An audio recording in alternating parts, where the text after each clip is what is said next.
Descanso anual remunerado, férias. O organismo humano necessita de descansos periódicos para recuperar sua capacidade produtiva. Os descansos periódicos atendem a esta função, mas o convívio familiar e social também é necessário para melhorar o desempenho do trabalhador.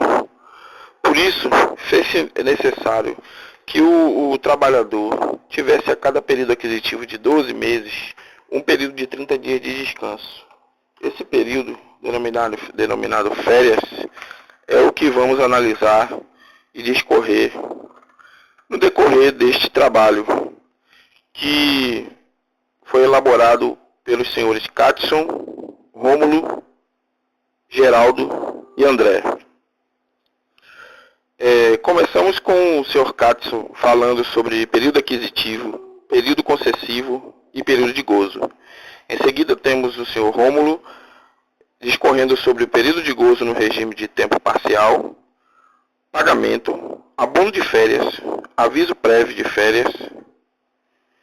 E logo em seguida temos o senhor Geraldo falando sobre férias coletivas, efeitos da extinção do contrato. E finalizando temos o senhor André falando sobre férias do empregado doméstico e prescrição. Bom, pessoal, estarei dando continuidade ao trabalho aqui, falando três aspectos importantes do assunto, que é descanso anual remunerado, bastante conhecido como férias. Esses três aspectos seriam o período aquisitivo, período concessivo e o período de gozo. Quanto ao período aquisitivo, é o direito que o trabalhador tem de tirar a cada 12 meses de trabalho, tirar 30 dias de férias. Sendo esses 30 dias de férias, esse valor remunerado.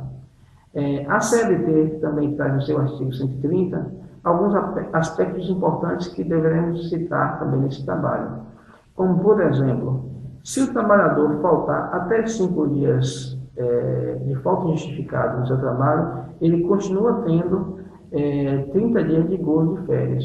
Porém, existe uma tabela que diz o seguinte: se ele faltar de 6 a 14 dias, ele terá 24 dias. Se ele faltar de 15 a 23 dias, ele terá 18 dias. E 12 dias apenas se ele faltar de 24 a 32 dias de falta. Porém, é importante salientar também que o trabalhador, por tempo parcial, ele terá suas férias de acordo com a proporcionalidade do seu tempo trabalhado. Bom, quanto ao período concessivo, é o direito que o empregador tem de dar as férias ao empregado dentro do período também de 12 meses. É importante ressaltar também que se nesse período o empregador não conceder as férias ao empregado, ele está sujeito a penalidade, como por exemplo pagar em dobro as férias.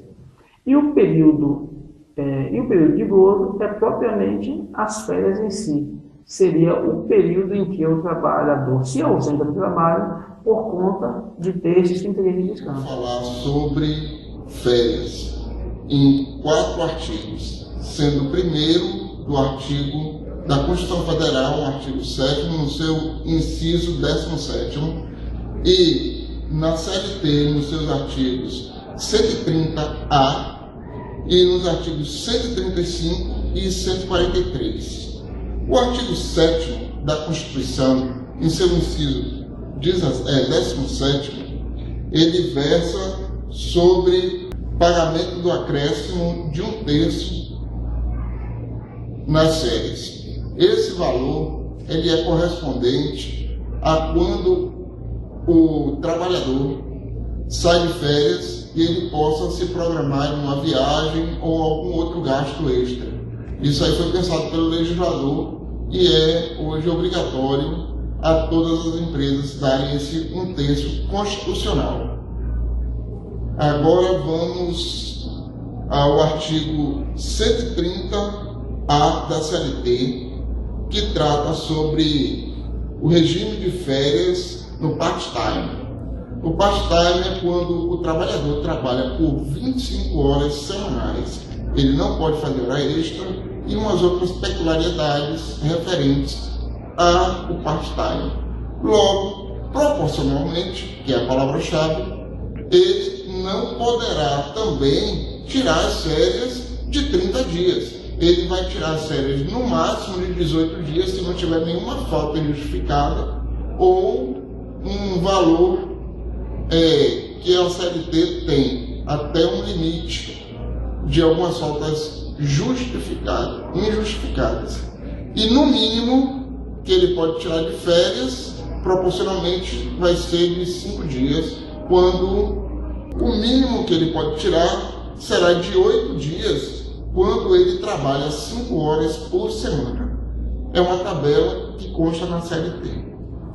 Vamos agora ao artigo 135 da CLT, que versa sobre o aviso prévio das férias.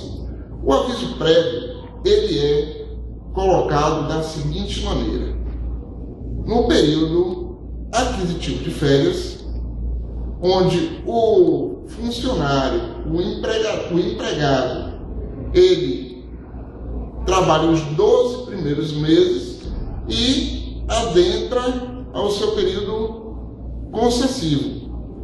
Esse período concessivo, o empregador é facultado a ele dar férias de 30 dias nesse período concessivo. Esse período, o empregador, ele avisa previamente 30 dias e por escrito ao empregado. Logo, o empregado não diz quando vai tirar. Ele pode ser conciliado com o empregador, mas a responsabilidade do mês a ser tirado férias é do empregador. Ele só tem que informar com 30 dias antes, pelo menos, e por escrito.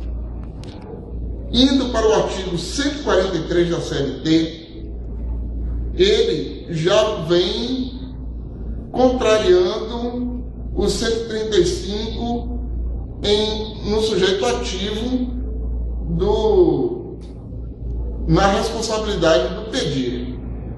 O 143, ele versa sobre o abono pecuniário. Ele é no máximo de 1/3 e ele é cumulativo com o abono, com o direito constitucional de 1/3 de férias remuneradas.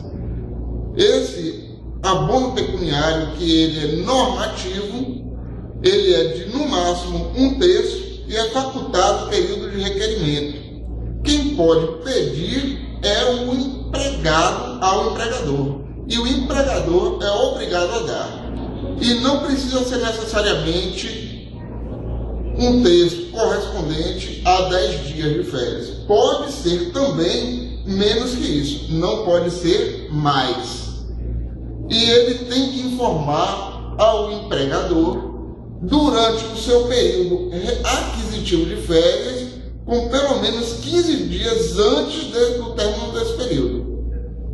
E aí nós falamos dos 4 artigos que ficavam concernentes à minha pessoa tratar. Meu nome é Geraldo, eu vou falar sobre férias coletivas. Cabe ao empregador determinar o prazo que o empregado vai tirar as férias. As férias coletivas é prevista na legislação. Ela tem que ser avisada previamente 15 dias antes das férias para o Ministério do Trabalho e Emprego e para os sindicatos do local. Podem ser gozadas em duas parcelas.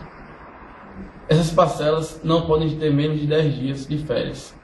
O empregado que possuir menos de 12 meses de trabalho tem que tirar férias proporcionais.